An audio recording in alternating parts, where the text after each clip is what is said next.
दिल्ली के जंतर मंतर पर कॉकरोच जनता पार्टी का प्रदर्शन जारी। शिक्षा मंत्री धर्मेंद्र प्रधान के इस्तीफे की मांग कर रहे हैं युवा। कहा, धर्मेंद्र प्रधान का इस्तीफा नहीं मिलने तक जारी रखेंगे संघर्ष। पिछले 1 महीने से युवाओं के प्रदर्शन की अगुवाई कर रहे सीजेपी फाउंडर अभिजीत दिपके की बिगड़ी तबीयत, शाम तक प्रोटेस्ट साइट से दूर रहने की कही बात। कहा, बुखार और बॉडी पेन की वजह से अगर जंतर मंतर पर ना दिखूं तो माफ करना। पीएम मोदी के फास्टैग कोड बनाने के ऐलान पर सीजेपी का पलटवार। कहा, मरहम नहीं पेपर लीक रोकने की व्यवस्था चाहिए, इस्तीफा दे शिक्षा मंत्री। संसद के मानसून सत्र का चौथा दिन आज मकर द्वार पर सरकार और विपक्ष दोनों ने किया प्रदर्शन। सांसदों ने जमकर की नारेबाजी। टीएमसी सांसद कल्याण बनर्जी के निलंबन पर स्पीकर से मिले विपक्षी नेता। कांग्रेस सांसद राहुल गांधी ने की मुलाकात की अगुवाई। कहा, कल्याण बनर्जी को मनमाने ढंग से दंडित नहीं किया जाना चाहिए। बिहार विधानसभा में हंगामा, धरने पर बैठे विपक्षी विधायक। पटना के गांधी मैदान में छात्रों पर हुए लाठीचार्ज का जमकर किया विरोध। सीजेपी के विरोध प्रदर्शन की एनआईए जांच की मांग। 24 जुलाई को सुनवाई करेगा दिल्ली हाई कोर्ट। याचिकाकर्ता ने आंदोलन को बताया है राजनीतिक रूप से प्रेरित। गृह मंत्री अमित शाह के साथ परमाणु ऊर्जा राज्य मंत्री जितेंद्र सिंह की बैठक। नीट पेपर लीक मामले में आगे की रणनीति पर हुई चर्चा। शाह के आवास पर आयोजित हुई बैठक।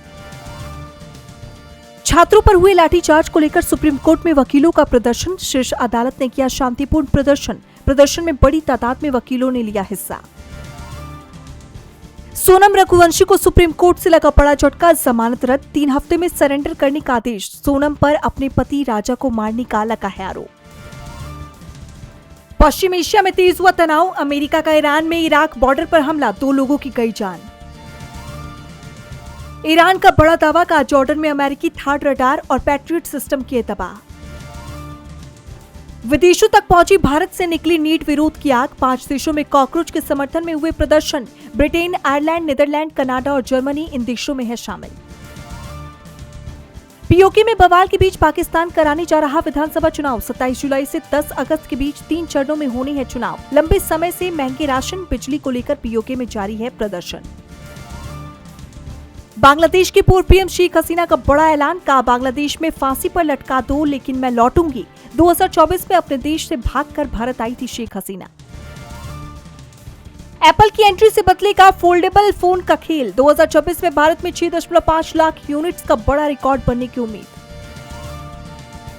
अंतिम चरण में आईडीबीआई बैंक का 53,000 करोड़ रुपए का विनिवेश। फेयरफैक्स बनेगा नया मालिक। आज से शुरू होगा कॉमनवेल्थ गेम्स 2026। स्कॉटलैंड के ग्लासगो में आयोजित किया गया है कॉमनवेल्थ गेम्स। 125 भारतीय खिलाड़ी 8 खेलों में उतरेंगे। छात्रों पर हुए लाठीचार्ज पर बॉलीवुड दिग्गजों ने उठाई आवाज। अनुपम खेर ने कहा, नहीं होना चाहिए था ये बर्ताव। राजकुमार राव भी समर्थन में आए। भाई पर कुल्हाड़ी से हुए जानलेवा हमले पर पंकज त्रिपाठी का बड़ा बयान। कहा, हम लोग डरने वाले नहीं हैं, संसार में किसी के साथ नहीं किया गलत।